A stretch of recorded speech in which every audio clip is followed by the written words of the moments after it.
Glória a Deus.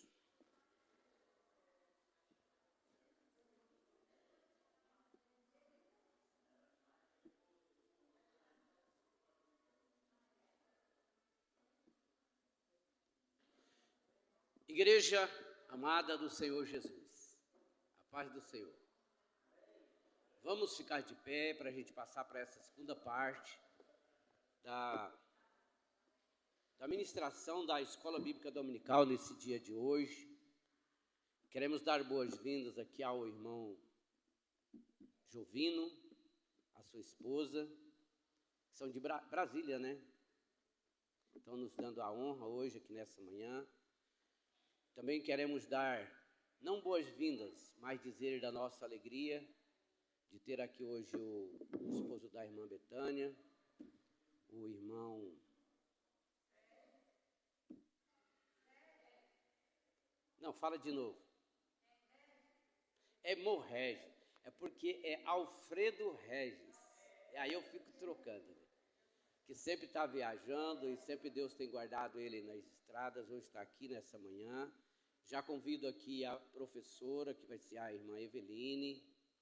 Hoje eu já quero adiantar para vocês assim, irmãos, que se Deus permitir, o Senhor Jesus permitir, no domingo que vem a programação vai ser um pouquinho diferente. A gente vai começar a escola um pouco mais tarde, porque ela vai estender até na hora da gente almoçar. A gente já vai para casa já almoçado. Então, como é dia dos pais, se os pais quiserem aproveitar para tomar o café junto com os seus filhos, nós vamos iniciar a escola pontualmente 9h20 mais ou menos. E aí a gente vai ter a primeira parte, um resumo da lição, já está conversado com o professor, e seguido já vamos ter uma homenagem muito especial a um dos vice-pastores aqui da igreja, que é o pastor Sebastião Francisco, esposo da irmã Dilma, que merecidamente nós queremos fazer isso, tirar a parte última da escola para poder convidar algumas pessoas, para poder agradecer a Deus pela vida dele, depois ouvir ele também, ouvir a esposa dele, ouvir a família. E no final a gente vai fazer oração, cantar os parabéns e a gente vai almoçar junto aqui no domingo que vem. Quem compreendeu diz amém. Então domingo que vem a escola começa um pouquinho mais tarde e vai terminar um pouquinho mais tarde também, para a honra e glória do Senhor. Vamos orar, já na sequência a professora já vai estar ministrando. Senhor Jesus, nesse momento, nessa manhã tão especial, nós estamos aqui na sua casa, novamente, Senhor, para ouvir a sua palavra através da ministração da tua filha, que vai estar aqui a partir desse momento, com certeza orou, buscou a orientação do Senhor, buscou a ajuda do comentador da lição, para poder trazer esse tema tão importante, que é a igreja que ama, a verdadeira igreja que ama, Senhor, a verdadeira igreja ama mesmo. Senhor, te agradecemos e pedimos que a mão do Senhor esteja estendida conosco. Amém e amém. Pode sentar.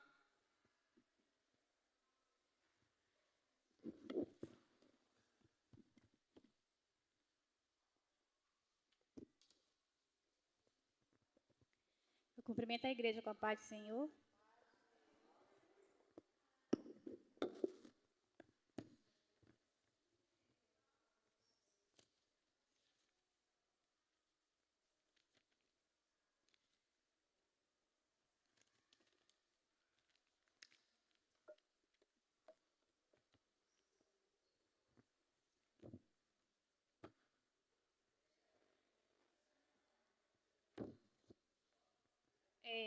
Título da lição, né, irmãos? É uma igreja cheia de amor.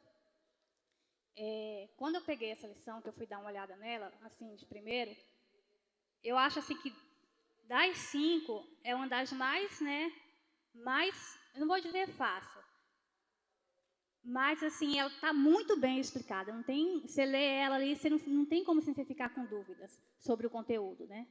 Então, assim, ela foi muito bem escrita, tá assim, não deixa dúvida, não deixa confusão em nenhum momento ela. Então, assim, ela está muito fácil de ser compreendida. E, lendo aqui a leitura bíblica, o primeiro versículo que diz assim: e era o coração e a alma da multidão dos que criam, e ninguém dizia que coisa alguma do que possuía era sua própria, mas todas as coisas lhe eram comum, né? Essa primeira parte aqui, e era o coração e a alma da multidão, né? À medida que as pessoas iam se convertendo ao Evangelho, iam conhecendo Jesus, elas se tornavam, né, um único corpo, uma única alma, um único coração. Eles tinham um único propósito. E isso a lição deixa bem clara, né? Essa lição ela fala de amor, né? Uma igreja cheia de amor, mas acima de tudo fica muito nítido na lição a união entre os irmãos, entre os cristãos, né? E como ela fala de amor, só um minutinho, irmãos. Glória a Deus, aleluia. Glória ao teu nome, Senhor. Tu és maravilhoso. Glória a Deus. Glória a Deus. Glória a Deus. Como ela fala de amor, eu queria começar a lição falando sobre 2 tipos de amor que fica muito presente na lição, né? Que está muito explícito na lição. O primeiro amor, ele não está assim tão explícito, mas que para a gente entender o segundo amor, a gente tem que falar do primeiro, que é o amor ágape, né? O amor de Deus. Eu fui pesquisar um pouquinho sobre o significado literal mesmo, eu queria o significado literal. Está escrito assim: o termo ágape se refere a um tipo de amor altruísta, incondicional e abnegado, muitas vezes associado ao amor divino.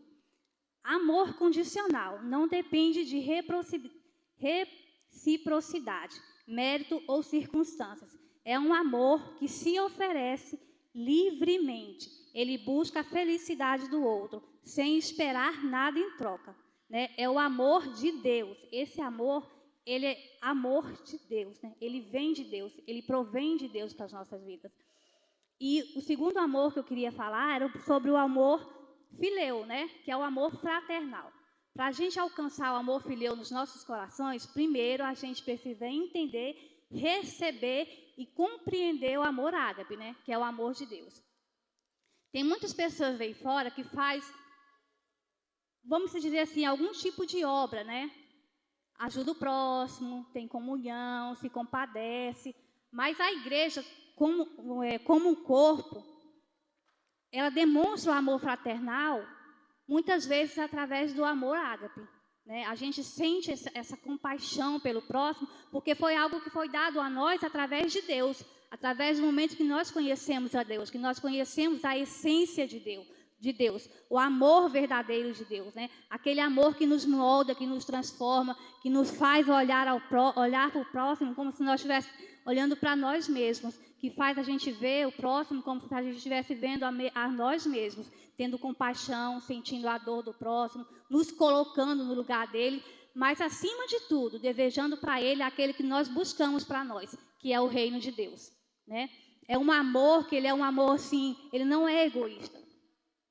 Nós queremos para o nosso próximo aquele que nós almejamos para nós. O amor de Deus e o acesso ao céu que nós tanto buscamos para nós. Nós não queremos e escondemos isso só para nós. Nós queremos expandir para o nosso próximo. Nós queremos que lá no céu a gente encontre o nosso vizinho, a gente encontre o nosso colega de faculdade, a gente encontre o nosso colega de trabalho. É algo que nós queremos para todos, não é algo só para nós. Então, esse amor fraternal que a igreja desenvolveu lá em Atos 4, ela só desenvolveu esse amor porque ela conheceu o amor de Deus e ela queria transmitir o amor de Deus para as demais pessoas. Elas não queriam que aquele amor ficasse só para elas. Elas não queriam que aquela salvação ficasse só para elas. Então, esse amor fraternal que está explícito aqui na lição 5, ele surgiu no coração dos crentes de Atos capítulo 4, por causa do amor de Deus. Eu queria ler para os irmãos aqui algumas passagens que vai deixar isso bem explícito. Atos capítulo 1, versículo 8. Glórias a Deus, aleluia. Atos capítulo 1, versículo 8 diz assim, ó: mas recebeste a virtude do Espírito Santo, que há de vir sobre vós, e ser-me-eis testemunhas, tanto em Jerusalém, como em toda a Judéia e Samaria e até os confins da terra. E em Atos capítulo 2, versículo 4, diz assim: E todos foram cheios do Espírito Santo e começaram a falar muitas línguas, conforme o Espírito lhes concedia que falassem. Na primeira lição dessa revista aqui, nós aprendemos que a igreja nasceu no dia de Pentecostes, né? Foi na festa de Pentecostes que a igreja nasceu, depois da descida do Espírito Santo. Quando Jesus ele morre, que ele vai ascender ao céu, ele promete para a igreja que ele vai deixar um consolador, né? Ele promete para a igreja que os irmãos não vão ficar, que os apóstolos, que as pessoas que se convertiam, elas não ficariam ali a esmo, as cegas, né? Ele ia mandar o Consolador, que seria o Espírito Santo. Esse amor que eu falei, conhecer o amor de Deus para depois demonstrar o amor fraternal, ele só foi possível com a descida do Espírito Santo. Porque foi o Espírito Santo que conscientizou o coração dos cristãos a respeito desse amor. Eu posso sentir empatia por uma pessoa lá fora que eu não conheço, mas amor verdadeiro, eu vou sentir se dentro do meu coração existir o amor de Deus, né? Aquele cuidado, aquela intenção de cuidar, de resgatar, de mostrar o caminho verdadeiro, eu só vou querer demonstrar isso para uma pessoa lá fora se verdadeiramente eu tiver o amor de Deus dentro do meu coração. E isso foi alcançado na vida daqueles cristãos ali de Atos através do Espírito Santo. O Espírito Santo desceu na festa de Pentecostes e foi ali abrindo os olhos dos cristãos para essa direção, né? Para demonstrar o amor, para cuidar uns dos outros, para formarem uma comunidade, uma igreja, né? Eles não estavam mais ali, um ia para um lado, um ia para o outro, meio que sem direção. Eles começaram a se formar como uma comunidade, como uma igreja, através daquela festa, né? Através do Pentecostes, através da descida do Espírito Santo.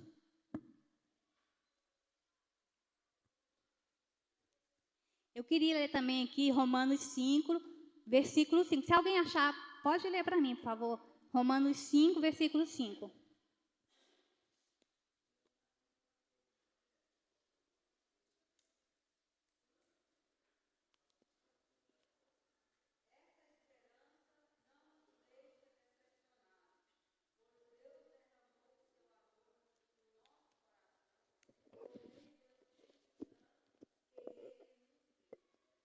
Exatamente. Essa esperança não traz confusão, porque o amor de Deus está derramado em nossos corações por quem? Pelo Espírito Santo. O mesmo Espírito Santo que desceu ali na festa de Pentecostes, que entrou nos corações daqueles irmãos ali, é Ele que derrama o amor de Deus nos nossos corações. É Ele que nos conscientiza, né? A amar o nosso próximo, né? E a querer para ele o melhor, né? Assim como nós queremos para nós mesmos. Alguém pode ler para mim Gálatas 5, 22?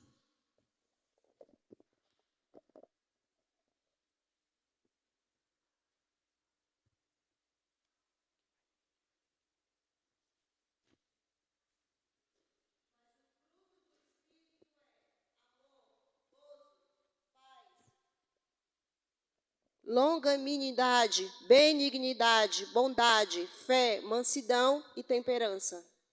Exatamente. Mais uma prova de que o amor é o fruto do Espírito Santo, né? Esse amor contido em toda a lição 5, fruto do Espírito Santo. Alguém também pode ler para mim João 4, versículo 8.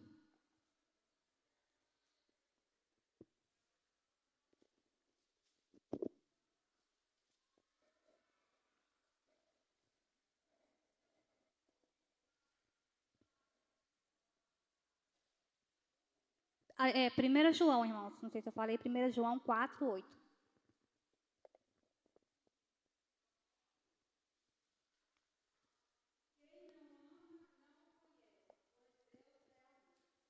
Exatamente.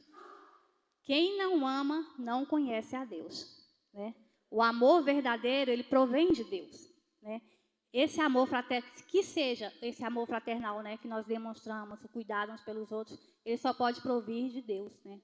Eu tenho certeza que o inimigo ele não vai querer que a gente, né, demonstre nenhuma compaixão. Mas Deus, ele se prova nas nossas vidas através de nós estarmos, né, cuidando uns dos outros, olhando uns para os outros. Pode falar, irmã.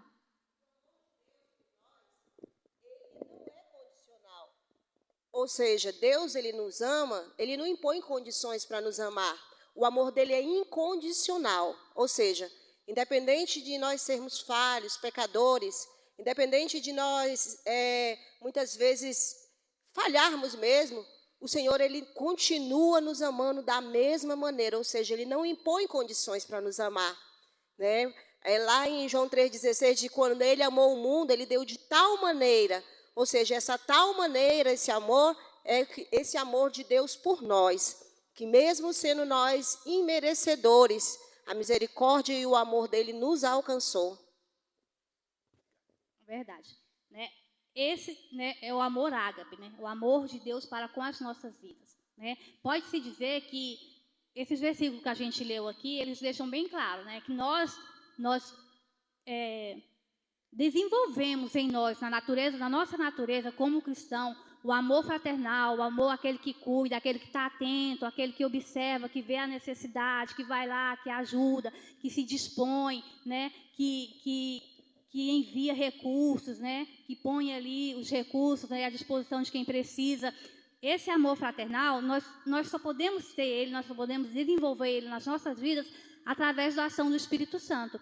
Né? E nós só podemos desenvolver ele nas nossas vidas também quando a gente sente esse amor incondicional de Deus. Né? Poxa, Deus, ele nos ama tanto, né? Ele tem um olhar assim, uma compaixão tão grande, um amor tão sobrenatural pelas nossas vidas, que ele não julga as nossas atitudes, ele não nos condena, ele nos protege, ele nos liberta, ele nos transforma. Né? Se Deus pode nos amar sendo tão imperfeito, por que nós não podemos amar o nosso próximo? Né? Por que nós não podemos sentir um pouquinho desse amor, dessa compaixão pelo nosso próximo? Né? Deus, ele é amor. Ele não sente o amor, ele é o amor. A essência dele é amor. Né? Então, assim, ele meio que distribuiu um pouquinho desse amor nas nossas vidas através do Espírito Santo. Os irmãos começaram a entender, os irmãos ali de Atos começaram a compreender, né, o que seria a demonstração desse amor, né, o que seria vivenciar esse amor. Eles não queriam, após a subida de Jesus Cristo, eles não queriam que aquele Jesus, que aquela libertação, que aquela promessa de cura, de restauração, de levar as pessoas até a Deus, ficassem só para eles. Né? Eles queriam expandir aquilo dali. Eles queriam que mais pessoas ouvissem falar de Jesus, que mais pessoas conhecessem a graça de Jesus, que mais pessoas tivessem acesso ao poder sobrenatural de Jesus. Então, eles começaram a se reunir como uma comunidade. Né? Eles começaram a se organizar como uma comunidade. E tudo que é relacionado a uma comunidade, ela gera custos. Né? Os apóstolos, eles não tinham, a maioria deles não tinha recursos. Né? Eles precisavam levar o evangelho, precisavam pregar a palavra de Deus, mas eles também precisavam se manter. Né? Não tinham como eles continuarem trabalhando e fazer a obra do Senhor Jesus, que Jesus, quando ele foi, ele falou, ide por todo lugar e pregai o evangelho. Então, não tinha como cumprir essa missão de Jesus e permanecer nos seus locais ali, nas suas casas, nas suas cidades ou vilarejos, trabalhando e levando uma vida normal. Né? Então, o que foi necessário? Foi necessário que aqueles cristãos eles começassem a se reunir em uma comunidade, né? Para poder desenvolver esse ID de Jesus. Esse amor fraternal, esse cuidado que nós temos, que a igreja genuína daquela época tinha para com os pregadores, para com os apóstolos, para com as pessoas que iam pregar o evangelho, era o próprio Deus agindo no coração daquelas pessoas. Mas, Eveline, é tão importante, tão profundo esse assunto que você está trazendo aqui para a gente, a interpretação dele dessa forma, que mais importante do que o amor filial, que é o amor social, é conhecer primeiro o amor de Deus, o amor ágape. É tão profundo isso que o Senhor Jesus, lá no capítulo 23 de Mateus, ele repreende os fariseus quando ele disse assim, qual que é maior, o templo ou o ouro do templo? Qual que é maior, o ouro do templo ou o templo que santifica o ouro? E aí ele continua dizendo assim, qual que é maior? É o altar ou a oferta que está no altar? É a oferta ou o altar que santifica a oferta? Aí muita gente ficou sem entender, mas é exatamente isso. E é isso que Deus tem me cobrado muito para mim passar, tanto para a questão de família, casamento. A gente nunca vai ter uma plenitude de um casamento sem primeiro a gente entender que o casamento está ligado com a igreja do Senhor Jesus na terra. Quando a Bíblia fala assim, ó, e ele amou a igreja a ponto de entregar por ela. Então, quando a gente conhece essa igreja, como igreja, a gente vai poder conseguir ter um casamento, mas é muito melhor, porque a gente já está dentro do plano inicial, do plano futuro de Deus para o casamento. Assim funciona também para com o amor. Deus abençoe.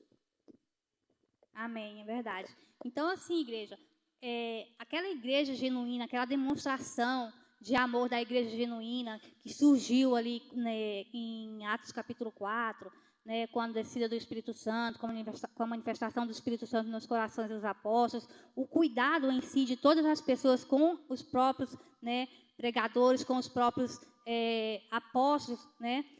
O cuidado, assim, no que eu estou falando é no caso material, né? Porque eles se reuniram e eles formaram uma comunidade para estar ajudando uns aos outros, né?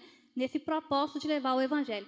Isso só foi possível com a descida do Espírito Santo, né? Esse amor fraternal, esse amor fileu, ele só foi possível quando o Espírito Santo desceu e trouxe ali o entendimento desse amor de Deus, né? Desse amor ágape de Deus, né? Desse cuidado incondicional, dessa compaixão, verdadeiramente falando assim,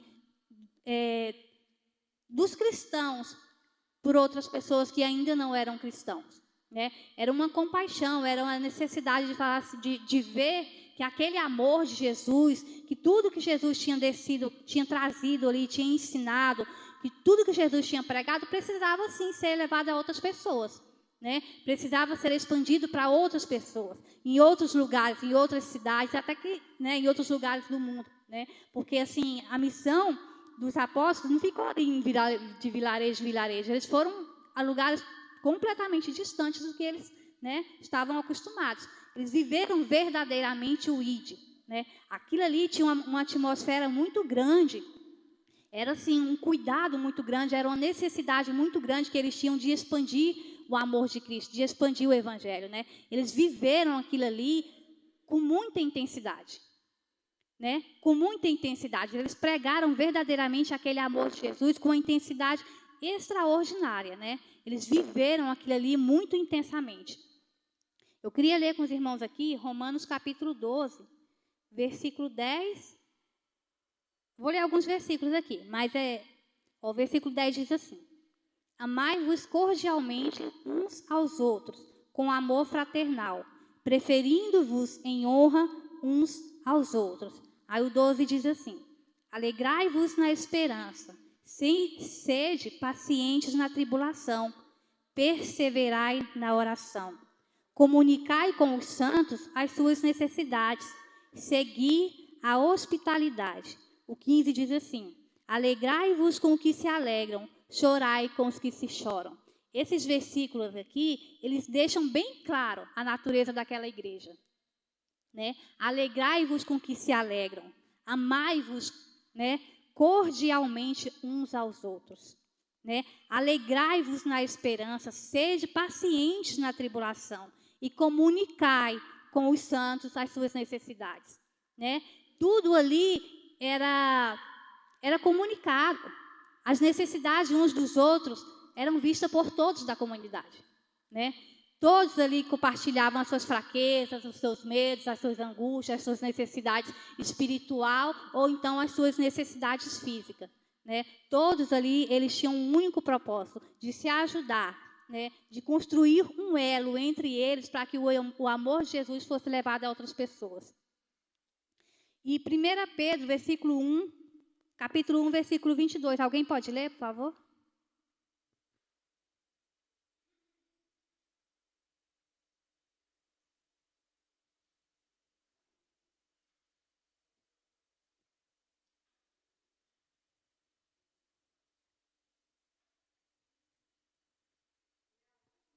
Primeira Pedro, capítulo 1, versículo 22.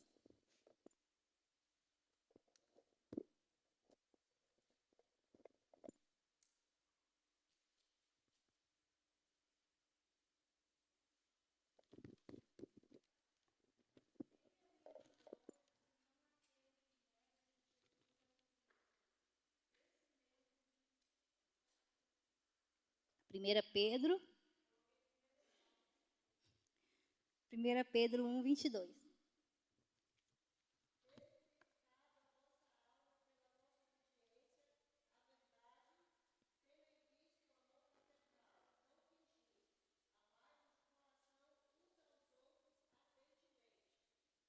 Exatamente, o amor não fingido, né? É aquele amor genuíno, aquele amor verdadeiro, né? Não é eu ajudar o meu próximo para que alguém que esteja do meu lado veja. Eu ajudar o meu próximo porque eu entendi que ele necessita e que eu posso ajudar, né? Porque ele precisa e eu tenho como ajudar. Às vezes eu não tenho como ajudar financeiramente, mas eu posso colocar o meu joelho no chão, abrir a minha boca em oração e interceder por ele. É o amor genuíno, aquele amor verdadeiro, não é feito por aparências, é feito porque eu vejo a necessidade, é porque eu sinto a compaixão de Deus agindo dentro da minha vida, através da minha vida. Né? Era esse amor verdadeiro que os irmãos sentiam. Eu vou começar a entrar na lição agora, né, irmãos? A introdução diz assim, ó. Eu vou ler só algumas partes da lição, não vou ler tudo que está escrito nos tópicos, não, porque a lição ela está muito clara, não tem nem como assim dar espaço para dúvidas.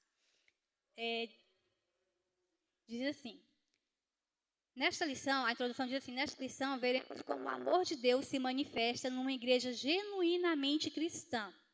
Ele capacita a igreja a enxergar os mais necessitados e a buscar caminhos para que suas carências sejam atendidas. Esse amor, contudo, não é um mero sentimento humano. Ele é a expressão máxima da graça de Deus que foi derramada abundantemente nos corações daqueles que creem em Jesus. O amor é a expressão máxima, né, da graça de Deus. Graça é o quê? Um favor imerecido, né? Esse amor, essa compaixão, ela é a expressão máxima da graça de Deus, né? É o demonstrar essa graça. Quando eu sinto o amor pelo meu próximo, quando eu me ponho no lugar dele, quando eu o ajudo, eu estou literalmente demonstrando esse amor, essa graça de Deus, né? Essa compaixão, a expressão de Deus, né? Deus se tornando realidade na minha vida, né? Nas minhas atitudes acima de tudo. Não é só no eu falar, né? É a minha atitude que faz toda a diferença.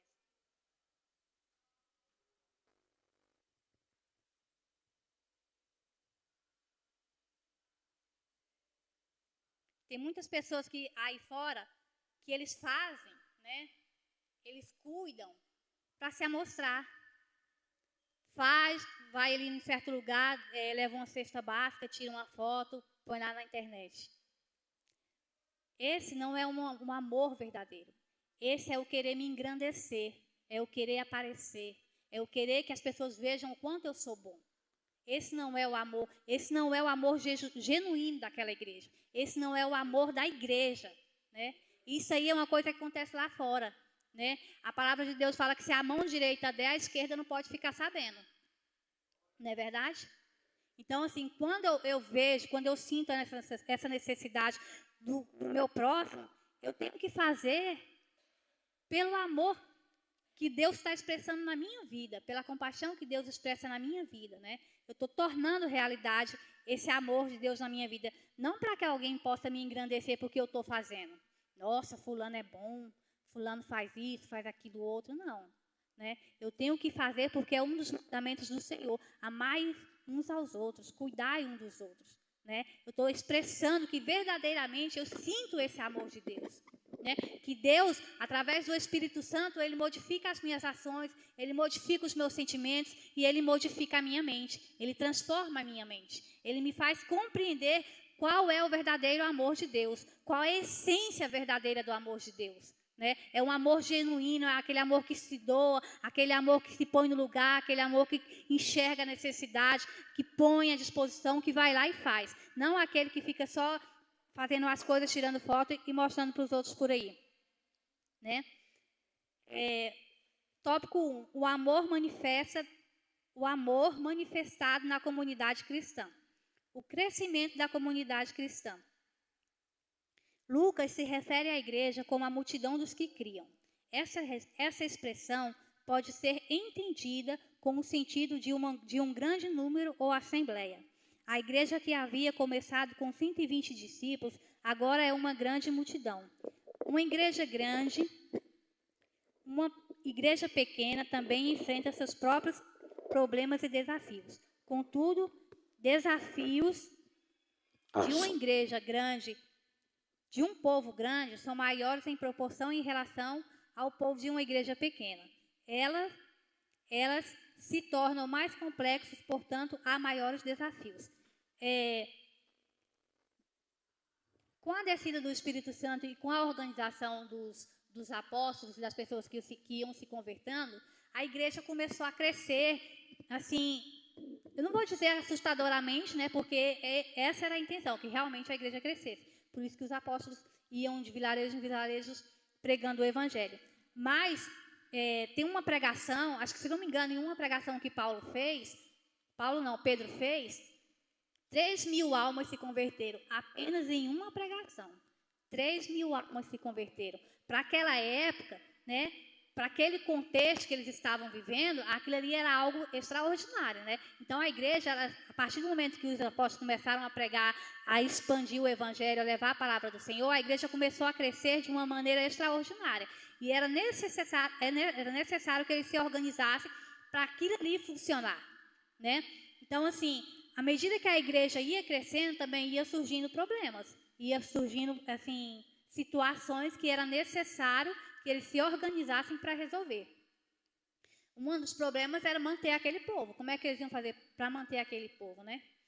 E eu falo assim, manter o povo não era apenas os apóstolos, não era apenas os pregadores, né? Não era apenas manter o material, né? Manter os apóstolos com alimentação, com moradia, né? Não era apenas isso. À medida que eles iam crescendo, irmãos, eles iam vendo a necessidade de uns com os outros. Às vezes chegava gente que não tinha o que comer, tinha gente que não tinha onde dormir, que não tinha casa. Então tinha aquele olhar atento, né, das pessoas que se convertiam para aqueles mais necessitados, né? Então, assim, os problemas, eles iam enxergando as necessidades das pessoas em si, né? Então, eles não só enxergavam e fingiam que não estavam vendo, eles sabiam que eles precisavam fazer alguma coisa, né? Porque não era simplesmente falar do amor de Jesus, era falar do amor de Jesus e viver verdadeiramente o amor de Jesus, né? Era cuidar de quem era necessitado, era cuidar de quem precisava. Então, assim, eles começaram a se reunir, as pessoas, assim, as pessoas que tinham propriedade, que tinham bens, elas começaram, assim, a sentir no coração delas o desejo de vender. Elas vendiam as propriedades e elas pegavam dinheiro e usavam naquele propósito, de estar cuidando dos apóstolos e de estar cuidando das pessoas que necessitavam, né? Aquelas 120 pessoas que começou ali no dia com a descida do Espírito Santo, elas se transformaram em uma grande multidão. A igreja ela ia crescendo, né, a cada dia, né? Assim, e eles começaram a ter problemas, mas eles também tinham uma visão de como resolver aqueles problemas, né? Tudo assim muito genuíno, né? Eles sabiam o que tinham que fazer e iam lá e faziam, né? Se colocavam para resolver os problemas. Eles se colocavam para resolver os problemas, né, uns dos outros. Assim como a igreja crescia em número de seguidores, pessoas que se convertiam a Cristo, os desafios apareciam, né? Diante do crescimento da igreja, novos desafios colocavam à prova a unidade da igreja. Pessoas que pensavam diferentes, tinham visões diferentes, estratégias diferentes, elas poderiam se ver em conflitos, né, e confusões, com proporção grande, mas eles tinham um único propósito, né, que era levar a mensagem de Jesus, que era levar a mensagem da cruz, né? Quando a gente vive em comunidade, são pessoas diferentes, pensando diferente, tendo visões diferentes, né? Mas quando a gente entende que o centro da comunidade, que o lema da comunidade é Jesus, é Cristo, a gente encontra uma maneira de se entender. Não é verdade? A gente encontra uma maneira de conviver pacificamente, né? Eles tinham um problema, eram pessoas que pensavam totalmente diferente umas das outras. Havia conflitos, mas eles conseguiam se organizar e se entender entre eles com o propósito de pregar o evangelho, com o propósito de levar a mensagem da cruz, a mensagem de Jesus Cristo. Então, eles, apesar de todos os problemas que iam surgindo, eles conseguiam se entender entre si. Mas por que, irmãos, que eles conseguiam ter esse entendimento? Porque no meio deles havia um agente muito poderoso, que era o Espírito Santo. Né? O Espírito Santo trazia para eles aquela consciência que, apesar da diferença que tinham, que apesar da dificuldade que tinham, eles precisavam se unir, precisava haver um elo entre eles, né? Para que os conflitos fossem resolvidos e para que pregar o Evangelho se tornasse algo fácil, né? Apesar de todas as dificuldades e apesar das perseguições que eles sofriam.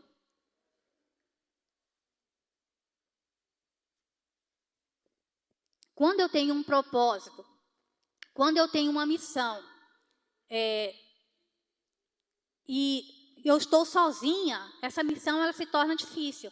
Mas quando eu tenho um propósito e eu tenho uma missão, mas atrás de mim, à minha volta, tem pessoas que podem me ajudar, as coisas se tornam mais fáceis. Né? Foi assim para os apóstolos. Eles tinham o apoio daquelas pessoas que se convertiam. Né? Eles tinham a ajuda daquelas pessoas que se convertiam. Né? As pessoas iam ali e cuidavam verdadeiramente deles. Eles iam de vilarejo em vilarejo, aonde eles iam, eles tinham uma casa para dormir, eles tinham alimento, né? Eles tinham pessoas que proporcionavam isso para eles. Por isso que eu falei que era fácil, né, levar a palavra, mas fácil não é, porque eles eram perseguidos por causa daquele propósito. Mas já pensou se, além deles ser perseguidos por aquele propósito, eles ainda não tivessem essa ajuda que eles recebiam, como é que ia ser? Né? A situação, pode-se dizer que talvez nem conseguissem alcançar o número de pessoas que eles tinham alcançado naquela época. O tópico 2. O amor como manifestação da graça. Tem uma sinopse que diz aqui que diz assim, ó: a união e o amor entre os cristãos, impulsionados pelo Espírito Santo, fortalecem a igreja e a sua missão. Né? É a união dos irmãos e a ação do Espírito Santo. Né? Então, assim, se tiver essa união dos irmãos, funciona? Talvez não funcione tanto com tanta perfeição com a presença do Espírito Santo, mas é necessário que haja a união, o amor mútuo, mas também é necessária a presença do Espírito Santo. Porque o Espírito Santo é aquele que convence o homem. Né? Às vezes eu posso pegar uma pessoa ali que é incrédula, ficar falando de Jesus, ficar falando 10 dias seguidos. Se o Espírito Santo não entrar no coração daquela pessoa e convencer ela, eu vou estar ali à toa. Então eu necessito do Espírito Santo comigo. Né? Nós necessitamos que o Espírito Santo atue nos corações para que o Evangelho, para que a pregação da palavra tenha uma verdadeira eficácia. O amor como manifestação da graça. A graça como manifestação do Espírito.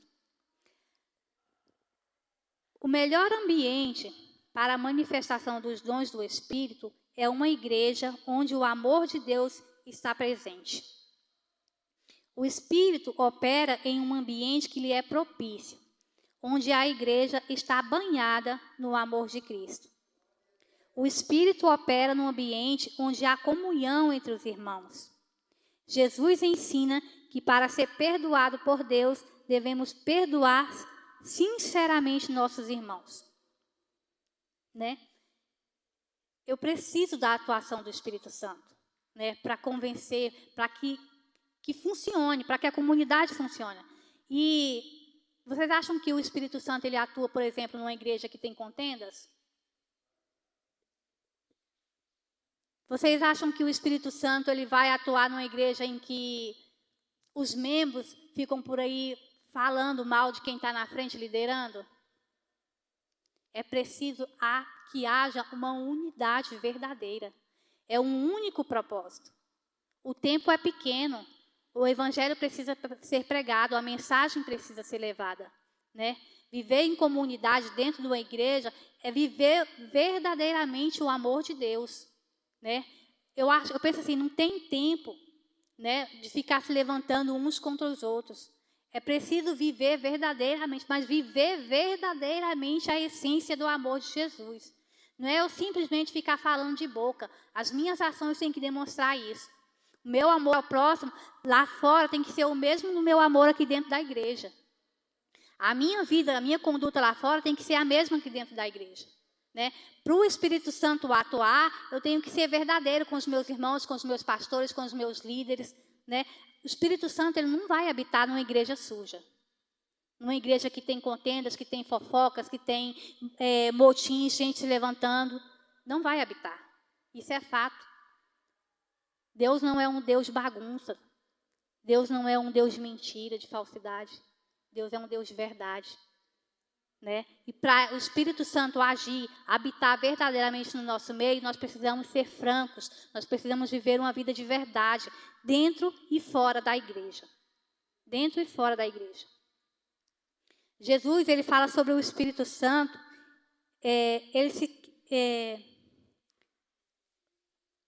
quando o Espírito Santo desceu ali no dia de Pentecostes, ele se tornou uma realidade. Né?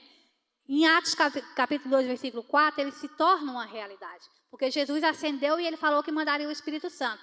Mas no capítulo 4, no versículo 4 do capítulo 2, o Espírito Santo ele se torna uma realidade. Ele não é apenas uma, eu vou mandar o Espírito Santo, vai vir o Espírito Santo. Ele não é apenas uma promessa. Ele se torna uma realidade. E eu como cristão, eu preciso viver essa realidade na minha vida todos os dias. Eu preciso demonstrar nas minhas atitudes a presença do Espírito Santo todos os dias. Né? O Espírito Santo, ele não opera onde há contendas. É preciso ver um amor verdadeiro, um amor genuíno, a demonstração verdadeira desse amor.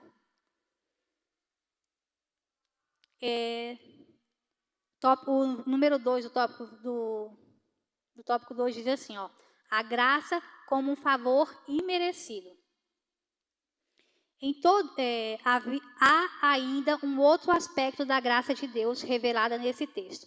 Em todos eles havia abundante graça.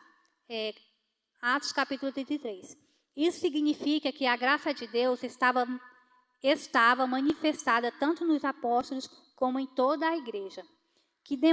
Uma igreja que demonstra um amor para com o seu próximo, na qual o Espírito Santo se manifesta de forma abundante. É uma igreja que reflete a graça de Deus. A graça de Deus gerou entre os crentes um sentimento de gratidão por terem sido, sem merecimento algum, capacitados por Deus para viverem uma vida abundante. O que é graça, né? O amor é favor imerecido, né? Quando o Espírito Santo desce, ele convence aqueles cristãos, né? Que eles precisam se amar verdadeiramente, que o amor precisa ser genuíno entre eles. Eles reconhecem e eles se tornam gratos, né? Por terem sido escolhidos por Deus para estar vivendo aquele momento. E eles reconhecem que eles precisam se doar, eles precisam fazer mais uns para os outros, para que o Evangelho, né, se cumpra, para que o Evangelho seja expandido. A graça de Deus, ela se revela no amor cristão, capacitando os crentes a viverem equilibradamente entre a comunhão e a prática dos dons espirituais. Então, assim, eu preciso viver verdadeiramente, demonstrar verdadeiramente que eu sou uma nova criatura. E eu alcanço isso através do Espírito Santo. Quando eu reconheço que eu não sou nada sem Deus, que eu preciso de Deus, e que eu deixo verdadeiramente Ele entrar na minha vida, mudar o meu pensamento, mudar os meus sentimentos, as minhas ações aí, elas começam a mudar. Elas se tornam ações verdadeiras, né? Eu não vou fazer pelo meu próximo só para que alguém me note. Eu vou fazer pelo meu próximo porque essa minha atitude é a manifestação do amor de Deus. Né? Eu estou vivenciando o amor de Deus. Eu estou mostrando que verdadeiramente o amor de Deus faz a diferença na minha vida. Né? Então, assim, o Espírito Santo, nós só podemos fazer isso quando nós alcançamos essa compreensão. E nós só alcançamos essa compreensão com o Espírito Santo. Porque quando nós aceitamos Jesus na nossa vida e o Espírito Santo passa a adentrar os nossos corações, nós compreendemos qual é o amor verdadeiro. Né? Nós compreendemos que as nossas atitudes elas têm que ser diferentes.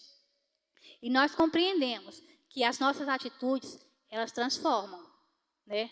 Às vezes não é só falar. Muitas vezes, um testemunho, ele liberta muito mais, ele transforma muito mais do que a palavra que sai da minha boca. Não adianta eu ficar pregando, falando bonito, e lá minha vida ser, né? Os vizinhos olhar para mim e falar assim, essa daí só é crente dentro da igreja. Essa daí compra e não paga. Essa daí espanca os filhos o dia inteiro. Essa daí não adianta, irmãos. A minha atitude, ela tem que coincidir com o que eu prego, né? Com o que eu falo, né? E isso eu alcanço através do Espírito Santo, quando eu deixo ele entrar verdadeiramente dentro da minha vida e me modificar, né? Quando eu deixo ele entrar dentro da minha vida e transformar os meus pensamentos, os meus sentimentos e as minhas atitudes, né? Porque não adianta você viver um evangelho só de boca.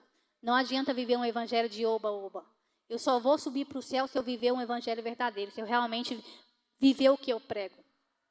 Não é fazer o que eu falo, é viver verdadeiramente o que Jesus deixou, a mensagem que ele deixou. Amar o próximo como a ti mesmo, né? É viver verdadeiramente o evangelho. Jesus, ele viveu verdadeiramente tudo que ele pregava, né? Ele amou verdadeiramente, mesmo não sendo amado. Ele foi perseguido, ele foi insultado, ele foi rejeitado, mas ele não deixou de demonstrar o amor dele por aquelas pessoas. Em nenhum momento ele deixou de demonstrar o amor e a graça dele por aquelas pessoas, mesmo sendo rejeitado. Ele pregou, ele falou do amor, e eu tenho certeza que o céu está aberto. Se essas pessoas que perseguiram Jesus naquele último momento, ali antes de conhecer a morte, se eles tiverem se arrependido e reconhecido que Jesus era o Filho de Deus, com certeza a gente vai encontrar eles lá no céu, né? Porque o céu está aberto para quem verdadeiramente se arrepende e confessa que Jesus é o Filho de Deus, né? Não adianta eu ficar julgando o meu irmão. Não adianta eu ficar condenando o meu irmão. Eu não tenho poder para isso. Eu tenho que me preocupar com a minha vida espiritual, com a minha conduta, se a minha conduta vai me levar para o céu. Não é ficar me preocupando em julgar e condenar o meu vizinho, o meu patrão, o meu colega de escola, o meu colega de igreja. Não. Eu tenho que viver a minha vida, a minha conduta tem que ser de acordo com a palavra do Senhor, de acordo com o amor que eu conheci de Deus. Aquela igreja ali de Atos capítulo 4, elas entenderam isso. Elas entenderam que aquele amor que elas conheceram de Deus através de Jesus não precisava ficar ali só para eles. Tinha que ser levado para outras pessoas. Tinha que ser pregada para outras pessoas, né? Eles tinham que compartilhar aquele Jesus que eles conheceram. Aquele Jesus que transforma, que liberta, que restaura, que perdoa. Eles precisavam levar. Então, eles começaram a se unir e a cuidar, né? E criar maneiras de fazer com que os apóstolos alcançassem mais e mais almas, né? As pessoas, elas chegavam, elas tinham casas, elas vendiam casas, tinham fazendas, vendiam fazendas, porque eles necessitavam que o propósito da obra de levar Jesus a toda a criatura era um propósito extraordinário, e era um propósito que muitos deveriam ter, né? Muitos poderiam e precisavam conhecer Jesus. O contexto que eles viviam ali de perseguição era um contexto muito difícil, mas eles entenderam a visão. Eles sentiram o amor de Deus dentro dos corações deles, entenderam o que era necessário fazer e eles foram lá e colocaram a mão no arado. Não se deram por covardes. Não ficaram ali no seu cantinho, encolhidinho, né, quietinho na deles, só orando, não. Eles foram lá e fizeram, né?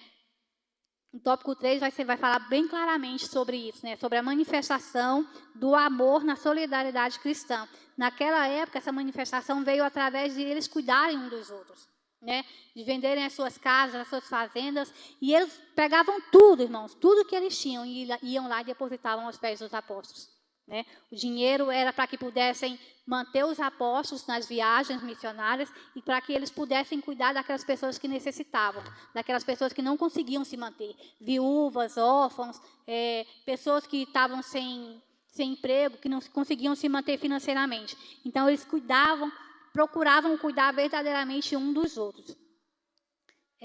A busca pela equidade. O dicionário Aurélio da língua portuguesa conscientiza a equidade como a disposição de reconhecer igualmente o direito de assim diferentemente da igualdade. A equidade não enxerga as pessoas como sendo todas iguais e, por isso, busca forma de ajudar o desequilíbrio entre elas. Em Jerusalém não havia um nivelamento social. Nem todos possuíam as mesmas condições. Haviam pessoas mais abastadas e, assim, pobres também.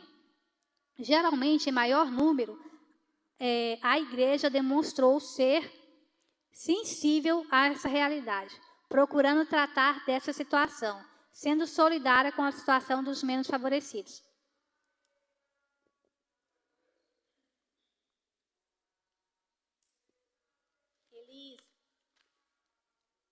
Eles enxergavam, né?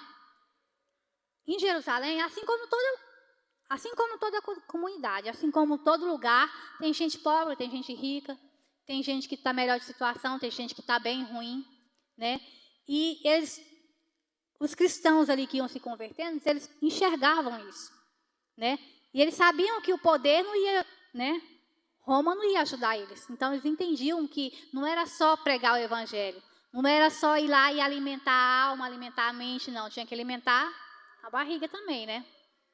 Não é assim, eu ia ali falar de um Jesus que liberta, que restaura, que transforma, e ver que a pessoa está passando uma dificuldade tremenda e ignorar a dificuldade que ela está passando, né? Porque não há uma conexão entre eu falar do amor de Deus, ver o meu vizinho passando fome, passando necessidade, ter como ajudar e não fazer nada. Isso era mesmo que hipocrisia, né, irmãos? Eu falar de um amor tão poderoso, de um amor que transforma, de um amor tão grande e não sentir compaixão por quem está passando necessidade. Naquela época, eles entendiam isso. Que não era só pregar o evangelho, tinham que cuidar uns dos outros mesmo, né? Financeiramente falando também, né? Espiritualmente falando e financeiramente. Levar o evangelho, pregar a mensagem da cruz, mas cuidar verdadeiramente uns dos outros.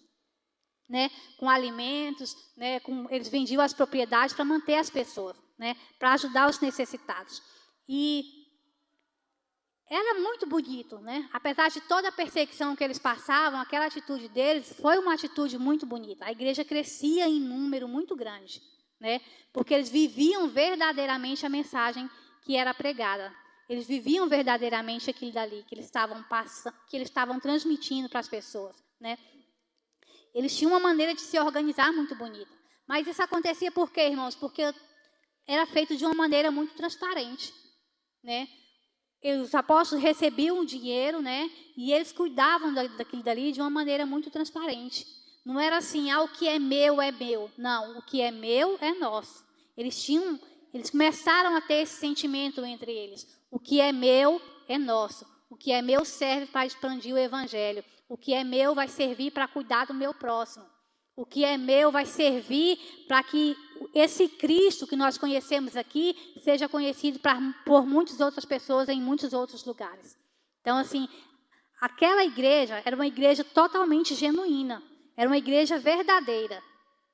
A igreja de hoje é genuína, é verdadeira? Talvez não com tanta intensidade que foi naquela época. Mas nós ainda vivemos a verdade do evangelho. Nós ainda vivemos o cuidado, não dessa maneira, mas nós ainda cuidamos uns dos outros, né? Ao longo dos anos, pregar o evangelho, ele foi se modificando, ele foi se tornando de maneira diferente, né? Hoje nós temos recursos que eles jamais teriam, né? A internet está aí, muitas pessoas utilizam a internet de uma maneira bem eficaz, né? Com bastante eficácia. Tem gente que tem uma visão muito boa, né? Mas tem gente também que usa para denegrir os cristãos, né? Que algumas atitudes, na verdade, servem mais para denegrir. Mas a igreja ainda tem essa essência, né? A gente ainda consegue enxergar isso. O de se colocar no lugar do outro. O de sentir a dor do outro. O de cuidar um do outro. A gente ainda tem essa essência. E graças a Deus que a gente ainda tem essa essência. E que ela perdure no nosso meio por muito tempo, né? Porque esse é o amor de Deus se manifestando. Né? Não é só o evangelho sendo pregado, é o amor de Deus se manifestando verdadeiramente. Quando eu cuido do meu próximo, quando eu ajudo ele, né? Seja qual for a maneira. Naquela época, eu falei aqui sobre cuidados de, né? Eu falei muito sobre os cuidados, né, dos bens, de cuidar uns dos outros, de prover os provimentos. Mas não era só isso. Tinha o cuidado de orar um pelos outros. Tem uma passagem na Bíblia que fala que quando Pedro foi preso, a igreja se levantou em oração. Era uma maneira de cuidar um do outro. A igreja se levantou em oração e ficaram ali orando, intercedendo por ele por um período. E logo depois, através daquela intercessão, daquela oração, Deus se manifestou e Pedro foi liberto. Então, assim, não era só o cuidar, o provimento de coisas físicas, não, de coisas materiais, não. Eles cuidavam em oração, eles intercediam, eles se uniam, eles se reuniam clandestinamente e oravam uns pelos outros, né? Intercediam uns pelos outros. Aquela essência, a essência daquela igreja, aquela igreja genuína, ela tem que permanecer na igreja de hoje, né? Nós temos que ter esse olhar, esse cuidado de ver a necessidade do nosso próximo e de nos colocar como um instrumento de atuação para que essa necessidade seja resolvida. Às vezes eu não posso ajudar financeiramente, mas eu posso ajudar orando, eu posso ajudar intercedendo, eu posso ajudar pedindo para Deus fortalecer, para Deus abrir caminhos, né? Nós temos que buscar mais essa unidade que tinha nessa época, né? Estar mais unidos um com o outro, né? Seja financeiramente falando, seja, né, buscando o mesmo propósito que o outro, né? Vendo as necessidades espirituais, vendo as necessidades financeiras um do outro, né? Às vezes, eu não posso ajudar financeiramente, irmãos, mas nós podemos orar. Nós podemos nos unir e interceder uns pelos outros. Então, assim, que esse amor daquela igreja, ele permaneça, né? Porque nós possamos demonstrar mais esse amor, mais esses cuidados. Que nós possamos, acima de tudo, vivenciar esse amor, né? Não simplesmente falar dele. Que nós possamos vivenciar esse amor, né? Porque eu acredito que verdadeiramente Deus, ele se manifesta, né, nas nossas vidas, quando nós entendemos que nós precisamos viver verdadeiramente o que nós pregamos, né? Nós precisamos que as nossas atitudes, que o nosso viver, ele verdadeiramente demonstre que Deus verdadeiramente me mudou. Não adianta eu pregar um Jesus que muda, que transforma, que liberta, e só pregar e só falar. A minha vida ser totalmente contrária ao que eu falo, né? Então, assim, que nós possamos verdadeiramente buscar essa igreja genuína dentro das nossas vidas, né? Viver verdadeiramente esse evangelho. Era um amor que eles tinham uns pelos outros muito bonito, né? Um amor, assim, eles alcançaram aquele amor no momento em que eles entenderam o amor de Deus, né? Então, eles começaram a querer transmitir o amor de Deus, né, para outras pessoas, através das atitudes deles, através das ações deles, né, pregando o evangelho, mas também cuidando uns dos outros. Eu vou terminando por aqui. Eu creio assim que a lição ela foi muito clara. Quem leu ela entendeu, porque ela está muito clara. Não tem como, né, você ler ela e não entender, né? É uma lição muito... Na verdade, quase todas as lições, eu não li todas, mas as que eu li, elas são muito claras. E essa revista, ela está muito bonita, né? Os temas dela são temas muito bons. E eu agradeço a oportunidade. Em nome de Jesus. Amém. Em reverência a essa ministração maravilhosa, vamos ficar de pé, fazer um momento de oração. Senhor nosso Deus e nosso Pai, esse momento tão importante aqui, que nós acabamos de ouvir algo tão profundo sobre o Teu amor sobre nós como povo do Senhor, como igreja. Te rendemos graças pela vida da Tua filha, a irmã Eveline, por todos nós que estamos aqui nessa manhã, nesse dia tão especial. Pai, te agradecemos também pelos Teus filhos, que estão ali cuidando de fazer aquelas pamonhas para poder servir também, para acrescentar também nesta obra do Senhor aqui. Pai, te rendemos graças em nome de Jesus. Vamos aplaudir o Senhor bem forte? Queridos irmãos, podeis assentar. Antes de eu voltar aqui a palavra ao servo de Deus, ao pastor José Adão. Irmãos, é tão profundo esse assunto da lição, como foi dito aqui no começo, que talvez seja uma das lições mais importantes e foi ministrada com tanto carinho, com tanto amor. Eu acredito que foi tão bom. É tão profundo que faz a gente lembrar, sabe, irmão? Faz a gente lembrar quando ela diz o seguinte, o Espírito Santo fala através da serva dele, assim, olha, que é importante antes da gente exercitar o amor no seu sentido horizontal, falando assim para a gente entender melhor, é interessante a gente compreender e receber e vivenciar o amor no sentido vertical, o amor ágape. É tão profundo isso que a primeira coisa que acontece na nossa vida, quando a gente faz isso, é a gente pensar 2 vezes antes de abrir a nossa boca para falar mal de alguém, porque às vezes a gente pode estar enganado. O amor de Deus na nossa vida faz a gente tomar mais cuidado com as coisas de Deus. E me faz lembrar, sabe, amados irmãos, daquela cidadezinha onde saiu no jornal estampado assim, para todo mundo ver, olha, o pastor da igreja batendo na sua esposa. E uma foto dele com uma toalha na mão assim. Aí quando foi ver o fundo daquela história, o motivo, é que por algum motivo ela, no fundo da casa, ela foi ali cortar um galho de uma goiabeira que tinha ali, e tinha lá uma casa de abelhas e ela não sabia, e aquelas abelhas veio tudo para cima dela. E a única forma que ele achou naquele momento foi de bater naquelas abelhas que estavam nela, então acabou atingindo ela, mas com uma toalha. Mas a notícia saiu bem diferente no jornal. Vocês entenderam, irmão? Antes de eu denegrir a imagem de alguém, antes de eu fazer julgamento, se eu tenho o amor de Deus na minha vida, eu tenho primeiramente que entender que o respeito, né, a cada uma das pessoas é o primeiro lugar. Porque às vezes depois a gente vai, inclusive, amados irmãos, já concluindo aqui, à noite, se Deus permitir, se o Senhor Jesus permitir, nós vamos falar de uma situação em Israel que demonstra muito bem um momento que eles não estavam vivenciando esse verdadeiro amor. Foi por ocasião do casamento de Oséias e Gomer. É tanto isso, irmão, que o casamento deles gerou filhos que os seus nomes têm um significado exatamente do momento que Israel estava vivendo.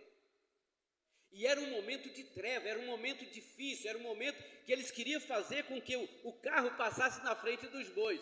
Ou seja, queria vivenciar o amor no seu sentido vivenciando o amor no seu sentido horizontal, sem antes conhecer o verdadeiro amor que era Deus. É tanto que ela foi tirada do mercado de escravos, da prostituição pelo Oséias, amando do Senhor, mas ela não entendeu o amor do Oséias por ela, e ela voltou novamente para a prostituição novamente.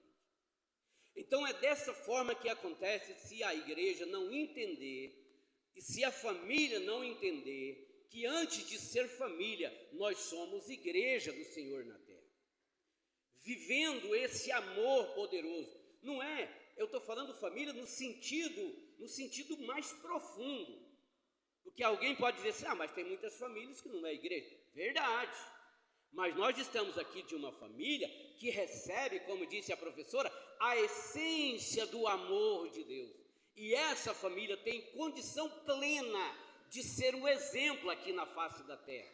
Não é necessário ficar ajuntando forças aqui da terra para fazer isso acontecer, porque o amor de Deus faz as coisas acontecer. Quem entendeu isso diz amém. Deus abençoe pastor José Adão para dar a continuidade no nome do Senhor. Aleluia. Deus que abençoe nosso pastor Zé de Carvalho, louvado seja Deus. Deus que abençoe nossa professora nesta manhã, irmã Eveline, que continua te abençoando, te dando graça e dedicação em passar a palavra de Deus. Isso é muito importante. A gente percebe que a irmã Eveline pesquisou, preparou e lecionou. Deus abençoou todos os nossos professores, as nossas professoras, tanto aqui na sala de adultos, jovens, as crianças. Nossos professores são professores nota 10. Tem muitos professores bons por aí, mas os nossos são melhores, não é não? Não é falta de amor não, mas é porque os nossos são bons mesmo, né? É brincadeira, louvado seja Deus. Toda a nossa escola dominical, graças a Deus. Poderia chamar o João lá para mim, irmã Renata? Mas encerrar aqui com todo mundo fica melhor. Eu falei para eles irem, atrasou um pouquinho. Pastor, domingo, olha aí, olha o contraste da lição de hoje com a próxima. Interessante, não é? Olha aí, a próxima lição de número 6.